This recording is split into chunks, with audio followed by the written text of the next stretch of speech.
The Gamer Untamed.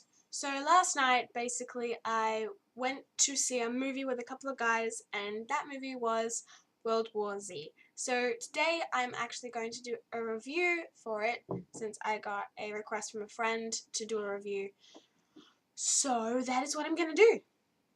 Every zombie film needs a really good hook and baseline.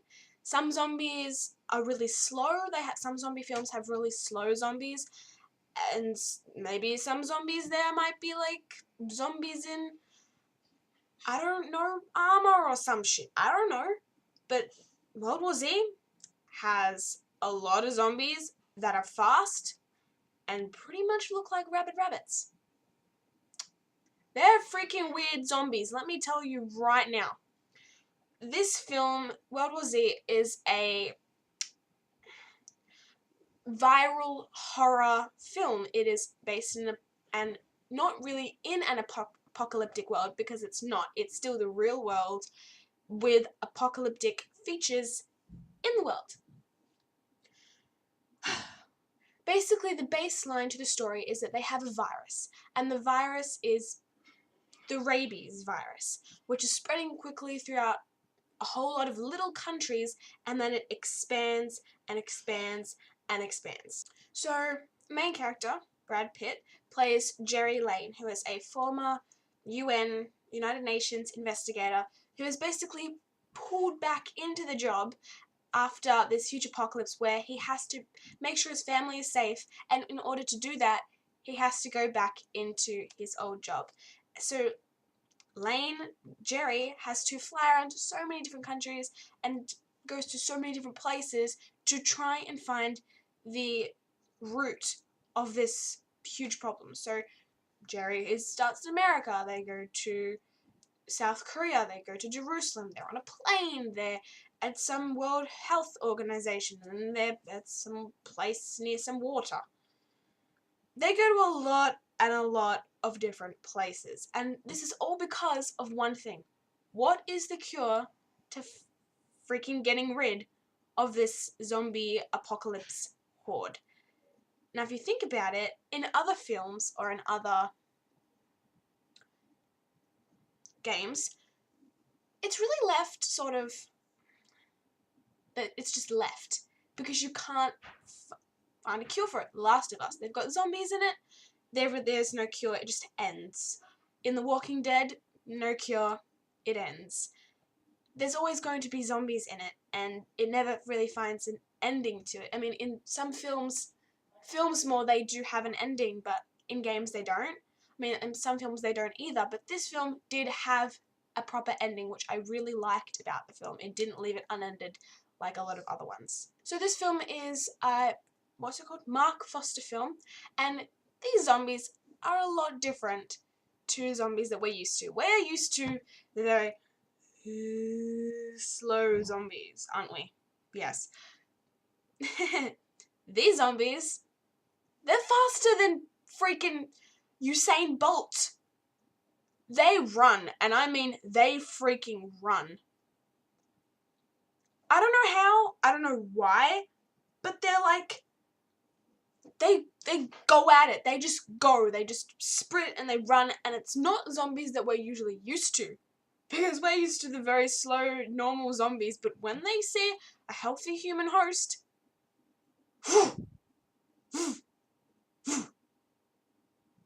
freaking scary, because they jump at you all over the place. And they've got rabies, man. They really do have rabies. They're like rabid. The veins that come out of their neck, the eyes that pop out of their skull, and when they change it takes 11 seconds, mind you, and they are like, it's like something is being ripped out of their soul, like who they are as a person is being ripped out of their soul. It's terrifying to watch, because it's just like, and it's like something's expanding but nothing's happening, and then they get up and then they're not them anymore. They're gone. They're lost. But they are fast. They are the weirdest freaking flesh-eating zombies I have seen. They bite you. You turn instantly. There is no immunity. If you've bitten, you're gonna go. Aside from the fact, unless you chop off a hand or an arm or a limb.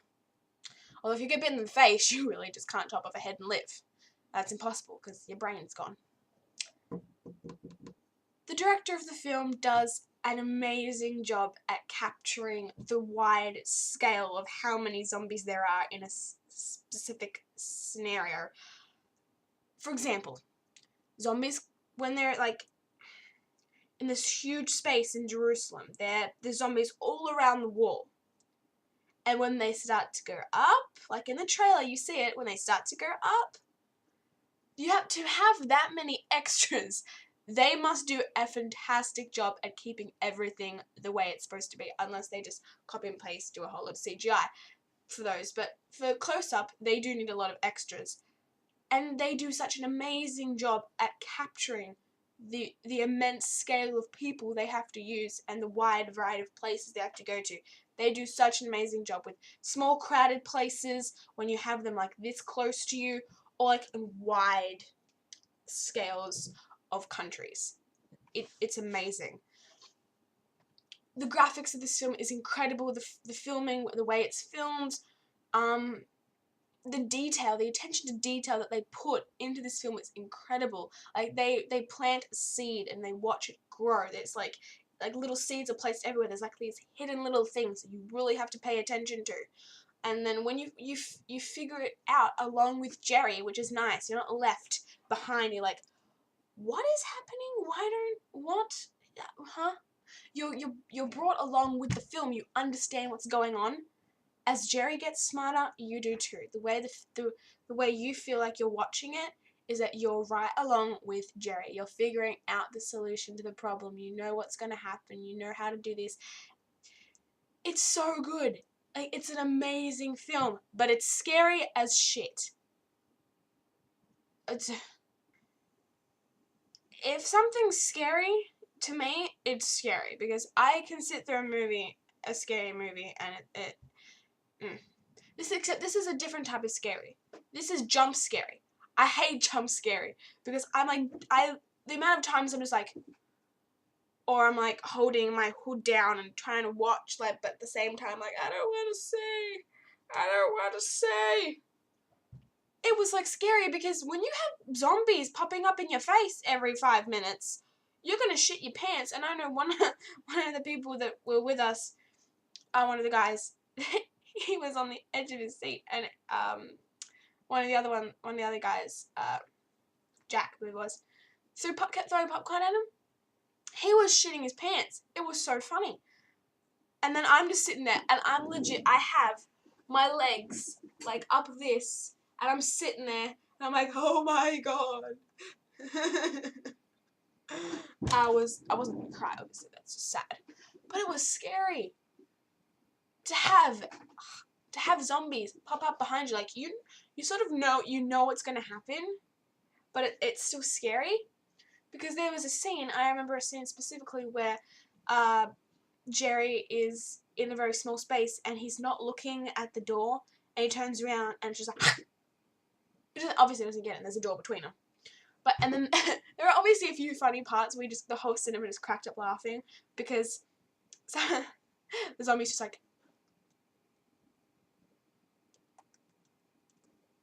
and it's pretty funny when you just hear their teeth chattering, and it's just like, yeah, great face.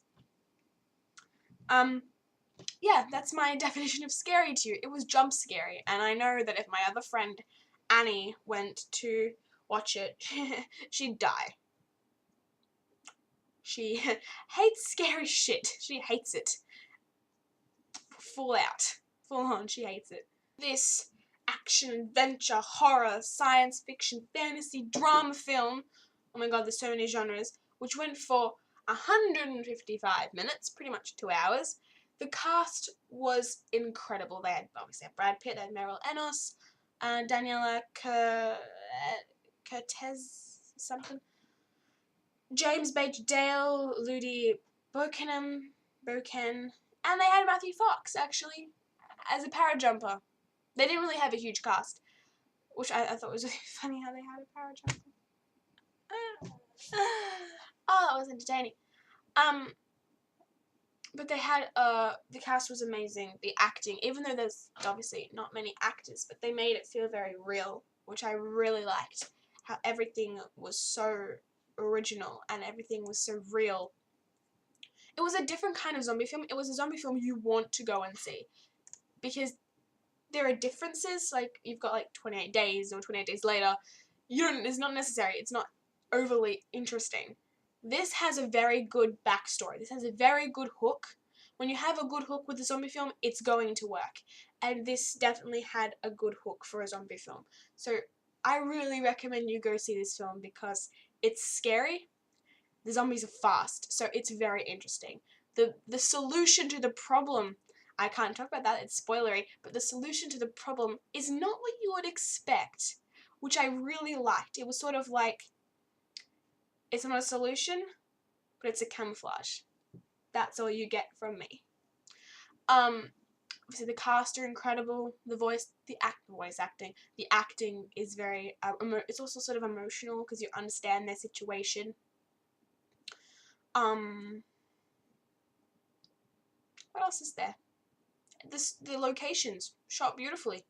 Everything the movie is shot to perfection. Like, I have no faults. Probably the only faults I have with this film is that at times it did drag a little. It did drag a little, or sometimes it wasn't as interesting, and there was just too much jump for me. But I loved it. I have no complaints with this film.